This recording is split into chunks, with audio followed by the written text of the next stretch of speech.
ថ្ងៃនេះយើងនឹងនិយាយពីស្នាដៃរបស់ Leonardo da Vinci ក្នុងនាមជាវិចិត្រករដែលពោរពេញដោយទេពកោសល្យនិងភាពអស្ចារ្យវាជាគំនូរដែលមានចំណងជើងថាអាហារពេលល្ងាចចុងក្រោយស្នាដៃដែលពោរពេញដោយអាថ៌កំបាំងនិមិត្តសញ្ញានិងចិត្តវិទ្យា The Last Supper ឬក៏អាហារពេលល្ងាចចុងក្រោយគឺជាស្នាដៃដ៏ល្បីបំផុតមួយរបស់ Leonardo da Vinci ហើយជាស្នាដៃដែលមានឥទ្ធិពលយ៉ាងខ្លាំងលើប្រវត្តិសាស្ត្រសិល្បៈលោកខាងលិចវាមិនមែនជារូបភាពសាសនាធម្មតាមួយទេ Leonardo បានយកព្រឹត្តិការណ៍មួយពីព្រះគម្ពីរពេលដែលព្រះយេស៊ូវប្រកាសថាម្នាក់ក្នុងចំណោមសិស្សរបស់ទ្រង់នឹងក្បត់ទ្រង់មកបង្កើតជាឈុតឆាកដែលពោរពេញដោយអារម្មណ៍ភាពភ្ញាក់ផ្អើលការសង្ស័យការខឹងនិងភាពស្ងប់ស្ងាត់របស់ព្រះយេស៊ូវអ្វីដែលអស្ចារ្យបំផុតគឺ Leonardo មិនបានគូតួអង្គទាំងអស់ឲ្យអង្គុយស្ងៀមទេគាត់ធ្វើឲ្យពួកគេមានប្រតិកម្មដូចមនុស្សពិតតើ The Last Supper ជាអ្វី The Last Supper បង្ហាញព្រឹត្តិការណ៍ដែលព្រះយេស៊ូវបានទទួលទានអាហារជាមួយសិស្សទាំង12នាក់មុនពេលទ្រង់ត្រូវបានចាប់ខ្លួននឹងឆ្កាងយោងតាមដំណើររឿងក្នុងគម្ពីរសញ្ញាថ្មីព្រះយេស៊ូវបាននិយាយថាម្នាក់ក្នុងចំណោមអ្នករាល់គ្នានឹងក្បត់ខ្ញុំពាក្យនេះបានធ្វើឲ្យសិស្សទាំងអស់ភ្ញាក់ផ្អើល Leonardo បានជ្រើសរើសពេលវេលាដ៏តានតឹងបំផុតនេះដើម្បីគូហេតុអ្វី Leonardo ជ្រើសរើសពេលនេះវិចិត្រករម្នាក់អាចជ្រើសរើសពេលដែលព្រះយេស៊ូវកំពុងញ៉ាំអាហារប៉ុន្តែ Leonardo ជ្រើសរើសពេលដែលអាថ៌កំបាំងត្រូវបានបង្ហាញមនុស្សគ្រប់គ្នាចាប់ផ្ដើមសួរតើអ្នកណានេះធ្វើឲ្យស្ថានភាពមានភាពតានតឹង The Last Supper ត្រូវបានគូរនៅលើជញ្ជាំងក្នុងបន្ទប់ទទួលទានអាហាររបស់វិហារ Santa Maria del Grazie នៅទីក្រុង Milan ប្រទេសអ៊ីតាលី Leonardo បានធ្វើការលើវាប្រហែលនៅចន្លោះឆ្នាំ1495 1498វាត្រូវបានបង្កើតតាមការបញ្ជារបស់អ្នកឧបត្ថម្ភរបស់គាត់គឺ Lodovico Sforza វាមិនមែនជាផ្ទាំងគំនូរលើ canvas ចំណុចនេះសំខាន់ណាស់ The Last Supper មិនមែនជាគំនូរលើផ្ទាំងក្រណាត់ទេវាត្រូវបានគូរលើជញ្ជាំងប៉ុន្តែ Leonardo មិនបានប្រើ fresco បែបប្រពៃណីទាំងស្រុងទេគាត់បានប្រើបច្ចេកទេសមួយដែលអនុញ្ញាតឲ្យគាត់គូរលើជញ្ជាំងស្ងួតដើម្បីអាចធ្វើការយឺតនិងកែប្រែបានហេតុអ្វី Leonardo មិនប្រើ fresco ធម្មតានៅក្នុង fresco បែបប្រពៃណីវិចិត្រករត្រូវគូរលើ plaster ដែលនៅសើមពេល plaster ស្ងួតថ្នាំលាបនឹងជាប់ជាមួយជញ្ជាំងបញ្ហាគឺវិចិត្រករត្រូវធ្វើការលឿនប៉ុន្តែ Leonardo ចូលចិត្តគិតសាកល្បងកែនិងធ្វើការយឺតដូច្នេះគាត់បានសាកល្បងវិធីផ្សេងប៉ុន្តែវាបានបង្កបញ្ហាវិធីដែល Leonardo ប្រើមិនស្ថិតស្ថេរដូច fresco បែបប្រពៃណីទេថ្នាំលាបបានចាប់ផ្ដើមខូចនិងរបកចេញមិនយូរប៉ុន្មានបន្ទាប់ពីគាត់បញ្ចប់នេះជាមូលហេតុដែល The Last Supper សព្វថ្ងៃមានសភាពខូចខាតនិងត្រូវបានជួសជុលជាច្រើនដងតែហេតុអ្វីវានៅតែសំខាន់ទោះបីស្នាដៃមានការខូចខាតក៏ដោយរឿងរ៉ាវរបស់វានៅតែមានឥទ្ធិពលខ្លាំងចំណុចដែលភ្នែកយើងត្រូវបានទាក់ទាញភ្លាមគឺព្រះយេស៊ូវហេតុអ្វីព្រោះ Leonardo បានរៀបចំ perspective យ៉ាងឆ្លាតវៃបន្ទាត់ជាច្រើននៅក្នុងបន្ទប់ជញ្ជាំងពីដានបង្អួចតូស្ថាបត្យកម្មនាំភ្នែកយើងទៅកាន់ព្រះយេស៊ូវព្រះយេស៊ូវជាចំណុចកណ្ដាលនៅពីក្រោយព្រះអង្គមានបង្អួចធំមួយពន្លឺពីខាងក្រោយធ្វើឲ្យព្រះយេស៊ូវលេចចេញវាដូចជាការបង្កើត halo ដោយមិនចាំបាច់គូររង្វង់ជុំវិញក្បាលទម្រង់ត្រីកោណមើលរាងកាយរបស់ព្រះយេស៊ូវក្បាលនៅខាងលើស្មារីចេញរាងកាយចុះទៅខាងក្រោមវាបង្កើតទម្រង់ប្រហាក់ប្រហែលត្រីកោណនេះផ្ដល់អារម្មណ៍ថេរភាពស្ងប់ភាពថ្លៃថ្នូរផ្ទុយពីសិស្សជុំវិញដែលកំពុងរញ៉េញ៉ៃព្រះយេស៊ូវស្ងប់ប៉ុន្តែអ្នកដទៃញ៉េញ៉ៃនេះជាចំណុចដ៏អស្ចារ្យព្រះយេស៊ូវអង្គុយស្ងប់សិស្សនីមួយមានប្រតិកម្មខុសគ្នានេះបង្កើតភាពផ្ទុយគ្នាដ៏ខ្លាំងសេចក្តីស្ងប់និងភាពចលាចលសិស្សទាំង12នាក់ Leonardo បានរៀបសិស្សជាក្រុម4ក្រុមក្នុងមួយក្រុមមាន3នាក់នេះធ្វើឲ្យការលាយបញ្ចូលគ្នាដែលមានសម្តុល្យពីឆ្វេងទៅស្ដាំយើងអាចមើលឃើញក្រុមទី1 Bartholomew គាត់ឈរទៅមុខដោយភាពភ្ញាក់ផ្អើលរាងកាយរបស់គាត់ហាក់ដូចជាចង់ផ្លាស់ទីទៅកាន់ព្រះយេស៊ូវ James the Lesser គាត់មានប្រតិកម្មភ្ញាក់ផ្អើលនិងលើកដៃ Andrew លើកដៃទាំងពីរដូចជាចង់និយាយខ្ញុំមិនមែនទេក្រុមទី2ក្រុមដែលសំខាន់បំផុតនេះជាក្រុម Judas Peter John ហើយនៅកណ្ដាលនៃរឿងរ៉ាវគឺ Judas Iscariot Judas គឺជាអ្នកដែលនឹងក្បត់ព្រះយេស៊ូវ Leonardo មិនបានដាក់ Judas ឲ្យនៅឆ្ងាយពីអ្នកដទៃទេនេះជារឿងគួរឲ្យចាប់អារម្មណ៍ Judas អង្គុយជាមួយអ្នកដទៃប៉ុន្តែមាននិមិត្តសញ្ញាខ្លះដែលធ្វើឲ្យយើងស្គាល់គាត់កាបូបប្រាក់ Judas ត្រូវបានបង្ហាញជាមួយកាបូបប្រាក់វាអាចសំដៅទៅលើប្រាក់ដែលគាត់ទទួលពីការក្បត់ព្រះយេស៊ូវនេះជានិមិត្តសញ្ញាដែលជួយឲ្យអ្នកមើលស្គាល់ Judas មុខ Judas មានភាពងឹតជាងតួអង្គមួយចំនួនវាអាចបង្កើតអារម្មណ៍ថាគាត់មានអ្វីមួយលាក់បាំងប៉ុន្តែយើងត្រូវប្រយ័ត្នកុំបកស្រាយរាល់ស្រមោលថាជាសារសម្ងាត់ដៃរបស់ Judas មានដៃពីរដែលចូលជិតគ្នានៅតំបន់ទោសវាធ្វើឲ្យអ្នកមើលមានអារម្មណ៍ថាមានភាពច្របូកច្របល់នេះជាផ្នែកមួយនៃការរចនា gesture របស់ Leonardo នៅក្បែរ Judas គឺ Peter មានប្រតិកម្មខ្លាំងគាត់បែរទៅកាន់ John ហើយដាក់ខ្លួនទៅមុខគាត់មានអារម្មណ៍ថាតើអ្នកណាជាអ្នកក្បត់កាំបិតរបស់ Peter ចំណុចដ៏ល្បីមួយគឺកាំបិតដែលបង្ហាញនៅចិត្ត Peter វាជានិមិត្តសញ្ញាដែលមានទំនាក់ទំនងជាមួយព្រឹត្តិការណ៍បន្ទាប់ក្នុងរឿងព្រះគម្ពីរនៅពេលព្រះយេស៊ូវត្រូវបានចាប់ខ្លួន Peter នឹងប្រើដាវកាំបិតប្រឆាំងនឹងអ្នកដែលមកចាប់ព្រះយេស៊ូវដូច្នេះ Leonardo អាចកំពុងបញ្ចូល foreshadowing ទៅក្នុងស្នាដៃរបស់គាត់នៅខាងស្ដាំរបស់ Peter គឺ John ត្រូវបានគូជាមនុស្សវ័យក្មេងមានមុខទន់និងស្ងប់ជាងអ្នកដទៃគាត់មាន posture ដែលមើលទៅសុភាពនេះជារូបរាងដែលសិល្បករមុនក៏ធ្លាប់ប្រើសម្រាប់ John ផងដែរតើ John ជាស្ត្រីមែនទេនេះជាទ្រឹស្ដីដ៏ល្បីមួយនៅសម័យទំនើបមនុស្សមួយចំនួនបានអះអាងថា John មើលទៅដូចស្ត្រីប៉ុន្តែប្រវត្តិសាស្ត្រសិល្បៈនិង iconography គ្រីស្ទសាសនាមានការពន្យល់ថា John ជាញឹកញាប់ត្រូវបានបង្ហាញជាបុរសវ័យក្មេងដែលមានមុខទន់ដូច្នេះមិនមានភស្តុតាងរឹងមាំថា Leonardo មានបំណងគូ John ជាស្ត្រីទេក្រុមបន្ទាប់មាន Thomas James the Greater Philip Thomas លើកកម្រាមដៃនេះជាកាយវិការដ៏ល្បីមួយ Thomas ត្រូវបានភ្ជាប់ជាមួយរឿង Doubting Thomas ក្រោយមកនៅក្នុងព្រះគម្ពីរ Thomas មានការសង្ស័យអំពីការរស់ឡើងវិញរបស់ព្រះយេស៊ូវម្រាមដៃរបស់គាត់នៅក្នុងគំនូរអាចជាការរំលឹកពីចរិតសួរនិងសង្ស័យគេរបស់គាត់ Philip មានប្រតិកម្មដូចជាកំពុងសួរតើខ្ញុំឬរាងកាយរបស់គាត់បែរទៅមុខដៃរបស់គាត់ដាក់លើទ្រូងវាធ្វើឲ្យគាត់មើលទៅដូចជាមនុស្សដែលមានអារម្មណ៍ផ្ទាល់ខ្លួនខ្លាំង James បើកដៃទាំងពីរវាធ្វើឲ្យរាងកាយរបស់គាត់បង្កើតទំហំធំគាត់ដូចជាកំពុងព្យាយាមយល់ថា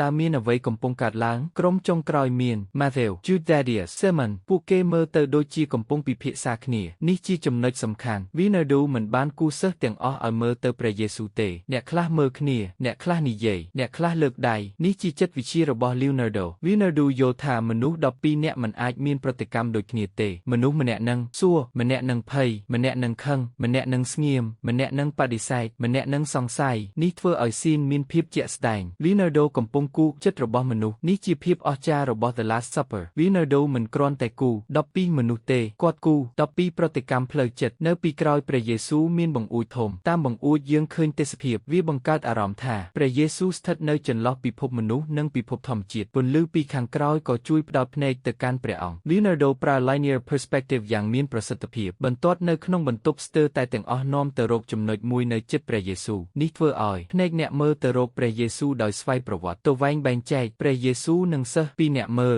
វាដូចជាយើងកំពុងឈរនៅម្ខាងទៀតនៃតុនេះធ្វើឲ្យយើងមានអារម្មណ៍ថាយើងកំពុងចូលរួមក្នុងស៊ីននៅលើតុមាននំប៉័ងស្រាចាននិងអាហារនំប៉័ងនិងស្រាមានន័យសាសនាយ៉ាងសំខាន់វាត្រូវបានភ្ជាប់ជាមួយ Eucharist ឬពិធីបរិសុទ្ធក្នុងគ្រីស្ទសាសនាហេតុអ្វីស្រាសំខាន់តាមទំនៀមគ្រីស្ទសាសនាស្រាតំណាងឲ្យព្រះលោហិតរបស់ព្រះគ្រីស្ទនំប៉័ងតំណាងឲ្យព្រះកាយរបស់ព្រះគ្រីស្ទដូច្នេះអាហារនៅលើតុមិនមែនគ្រាន់តែជាអាហារទេវាជានិមិត្តសញ្ញាសាសនា The Last Supper គឺមិនមែនគ្រាន់តែជាអាហារវាជាពេលមុនព្រឹត្តិការណ៍ដ៏ធំបំផុតមួយក្នុងរឿងគ្រីស្ទសាសនាការចាប់ខ្លួនការកាត់ទោសការឆ្កាងការរស់ឡើងវិញដូច្នេះក្នុងរូបភាពមានអារម្មណ៍ថាភាពស្ងប់មុនព្យុះអាចកំបាំងហួអ្នកណាក្បត់នេះជាចំណុចសំខាន់បំផុត Leonardo ធ្វើឲ្យអ្នកមើលអាចស្វែងរក Judas ប៉ុន្តែគាត់មិនធ្វើឲ្យ Judas ឈរដាច់ដោយឡែកពីអ្នកដទៃទេវាធ្វើឲ្យយើងត្រូវមើលមុខដៃកាយវិការនិងទីតាំងហេតុអ្វី Judas នៅជិត Jesus នេះអាចធ្វើឲ្យស៊ីនមានភាពខ្លាំងជាងមុន Judas មិនមែនជាមនុស្សក្រៅក្រុមទេគាត់គឺជាមនុស្សម្នាក់ដែលនៅជិតបំផុតប៉ុន្តែនឹងក្បត់នេះធ្វើឲ្យការក្បត់មានអារម្មណ៍ឈឺចាប់ជាងមុនការក្បត់មិនមកពីសត្រូវនេះជាគំនិតផ្លូវចិត្តដ៏ជ្រៅសត្រូវនៅក្រៅអាចធ្វើឲ្យយើងប្រុងប្រយ័ត្នប៉ុន្តែការក្បត់ពីមនុស្សដែលយើងទុកចិត្តគឺឈឺចាប់ជាង The Last Supper បង្ហាញគំនិតនេះតាមរយៈ Judas ម្នាក់ក្នុងចំណោមអ្នករាល់គ្នាពាក្យនេះមានអំណាចខ្លាំងមិនមែនសត្រូវម្នាក់នឹងក្បត់ខ្ញុំទេប៉ុន្តែម្នាក់ក្នុងចំណោមអ្នករាល់គ្នានោះមានន័យថាការគំរាមកំហែងមិននៅខាងក្រៅទេវាស្ថិតនៅក្នុងក្រុមនេះជាមូលហេតុដែលសិស្សទាំងអស់មានប្រតិកម្មពួកគេម្នាក់ចាប់ផ្ដើមសួរខ្លួនឯងតើគាត់កំពុងនិយាយអំពីខ្ញុំ Leonardo បង្ហាញការសង្ស័យនេះតាមរយៈរាងកាយកាយវិការជាភាសាមួយមុនសម័យភាពយន្តនិងការថតវីដេអូវិចិត្រករត្រូវប្រើ gesture ដើម្បីប្រាប់រឿង Leonardo ប្រើម្រាមដៃ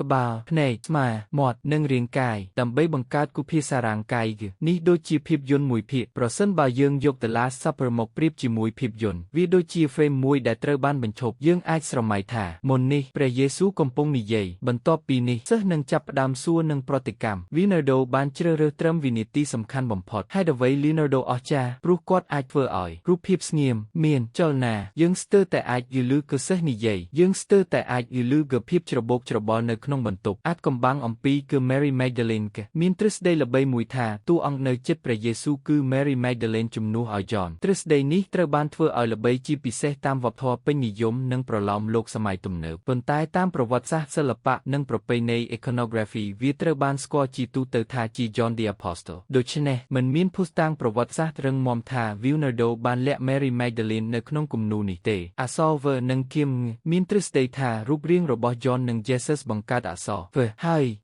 អ្នកខ្លះបកស្រាយថា Venus ឬ Mary Magdalene ប៉ុន្តែនេះជាការបកស្រាយបែបទំនើបដែលគ្មានភស្តុតាងគ្រប់គ្រាន់ថា Leonardo មានបំណងលាក់អក្សរទាំងនេះយើងគួរមើលវាជាទ្រឹស្ដីមិនមែនជាការពិតដែលបានបញ្ជាក់អាចកំបាំងលេខ13នៅលើទំមានមនុស្ស13នាក់ Jesus 12 Apostles លេខ13ជាលេខដែលមានន័យសំខាន់ក្នុងរឿងនេះព្រោះវាជាចំនួនអ្នកអង្គុយទទួលទានអាហារមិនចាំបាច់មានសារសម្ងាត់អំពីលេខ13ទេវាជាចំនួនដែលមកពីរឿងព្រះគម្ពីរតើ Leonardo លាក់សារសម្ងាត់ក្នុងគំនូរទេមានទ្រឹស្ដីជាច្រើនសារសម្ងាត់និមិត្តសញ្ញាលេខតន្ត្រី Mary Magdalene Holy Grail Geometry ប៉ុន្តែយើងត្រូវបែងចែករវាងអ្វីដែលមានភស្តុតាងនិងអ្វីដែលគ្រាន់តែជាការរំពឹង The Holy Grail មានអ្នកខ្លះសួរតើ Holy Grail នៅឯណាចំណុចគួរឲ្យចាប់អារម្មណ៍គឺក្នុងគំនូរមិនមានពែងដ៏ធំមួយដែលត្រូវបានបង្ហាញជាវត្ថុអស្ចារ្យនោះទេវាធ្វើឲ្យមានទ្រឹស្ដីជាច្រើនប៉ុន្តែការបកស្រាយសាមញ្ញជាងគេគឺស្រាកនៅលើទំមានតួនាទីសាសនាតន្ត្រីដែលលាក់មានការអះអាងមួយថាបើគេយកទីតាំងនំប៉័ងនិងដៃរបស់តួអង្គមកអានដូចជា note អាចបង្កើត melody មួយ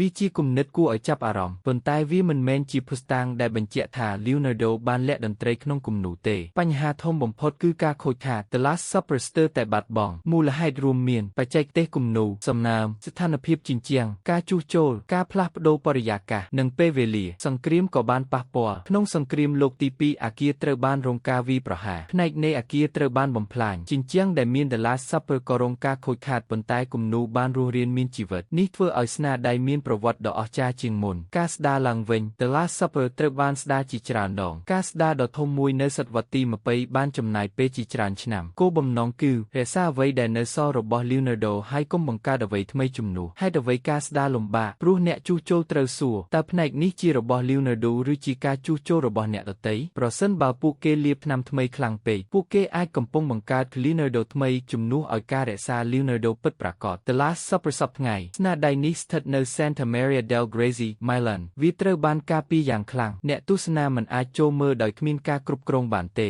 នេះដោយសារតែត្រូវការពារបរិយាកាសជុំវិញស្នាដៃអ្វីដែលធ្វើឲ្យវាខុសពី Mona Lisa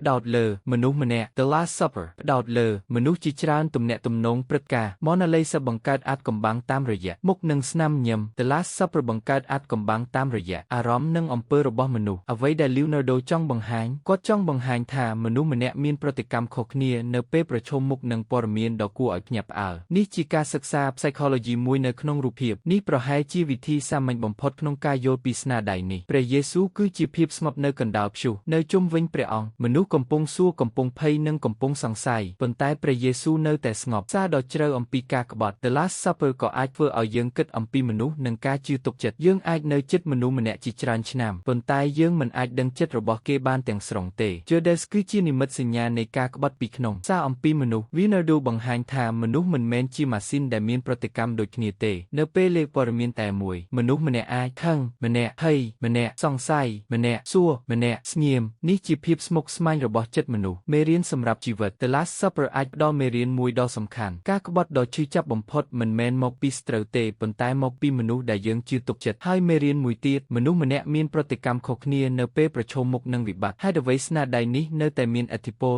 ព្រោះរឿងដែលវានិយាយមិនចាស់ឡើយការជឿទុកចិត្តការក្បត់មិត្តភាពអំណាចការភ័យខ្លាចសេចក្តីស្រឡាញ់ការលះបង់និងការស្លាប់ទាំងនេះជាបញ្ហារបស់មនុស្សគ្រប់សម័យ The Last Supper មិនមែនគ្រាន់តែជារូបភាពបង្ហាញអាហារពេលល្ងាចរបស់ព្រះយេស៊ូវនិងសិស្សទេវាគឺជាសិល្បៈសាសនាចិត្តវិទ្យាស្ថាបត្យកម្ម perspective និមិត្តសញ្ញារឿងរ៉ាវមនុស្ស Leonardo បានយកពេលវេលាមួយដែលមានរយៈពេលត្រឹមតែប៉ុន្មានវិនាទីក្នុងរឿងព្រះគម្ពីរហើយធ្វើឲ្យវាคล้ายជាពេលវេលាដែលមនុស្សជុំវិញពិភពលោកអាចឈរមើលបានរាប់រយឆ្នាំបើមើលតែភ្នែកយើងឃើញមនុស្ស13នាក់នៅជុំវិញតុបើមើលជ្រៅយើងឃើញមនុស្ស13នាក់ដែលកំពុងប្រឈមមុខនឹងការភ័យខ្លាចការសង្ស័យការក្បត់និងជោគវាសនាហើយនៅកណ្ដាលទាំងអស់នោះមានមនុស្សម្នាក់ដែលនៅតែស្ងប់ព្រះយេស៊ូវនោះហើយជាអំណាចពិតប្រាកដរបស់ The Last Supper Leonardo មិនបានគូតែអ្វីដែលកំពុងកើតឡើងទេគាត់បានគូអ្វីដែលមនុស្សកំពុងមានអារម្មណ៍ហើយនេះជាមូលហេតុដែល The Last Supper នៅតែជាស្នាដៃមួយក្នុងចំណោមស្នាដៃដ៏អស្ចារ្យបំផុតក្នុងប្រវត្តិសាស្ត្រសិល្បៈ